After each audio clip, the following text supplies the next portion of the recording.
Si je reviens sur le tétramorphe, je fais l'observation suivante qui ne va pas forcément très loin, mais je voulais vous la communiquer néanmoins, à savoir que il y a trois animaux que je retiens, puisque le quatrième c'est l'homme, qui n'est pas un animal, au sens strict du terme, enfin il n'est pas en tout cas du même ordre, le lion, le taureau et l'aigle. Et s'il fallait relier ça à nos trois planètes, Mars, Jupiter, Saturne, comment ferait-on? Je dirais que l'aigle c'est Saturne, le lion c'est Jupiter, et le taureau c'est Mars. Au niveau de la triade du mésilienne des castes. L'aigle c'est Saturne parce qu'il est tout en haut, donc il est de la planète la plus lente des trois, donc il voit de haut les choses, il a un rythme très lent, donc il voit les choses de loin.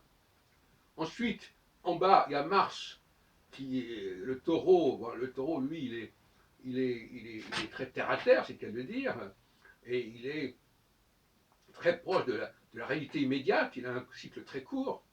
Et puis entre les deux, à mi-chemin entre les deux, il y a Jupiter qui serait le lion, en fait.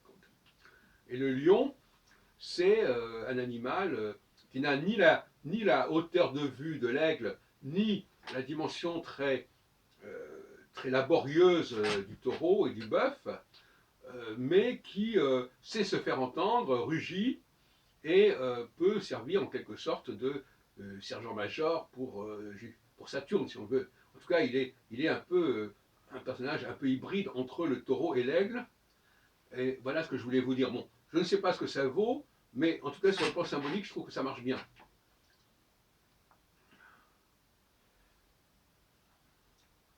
Alors, au niveau du zodiaque, je vais en reparler demain avec Serge Morel.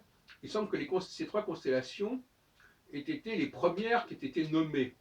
Alors, on va reparler là-dessus, on va revenir, mais n'oublions pas quand même que sur ces trois constellations, euh, on retrouve les étoiles, plus ou moins, parce qu'il y a eu des évolutions, mais en tout cas, ce sont des constellations extrêmement importantes au niveau de l'histoire du zodiaque.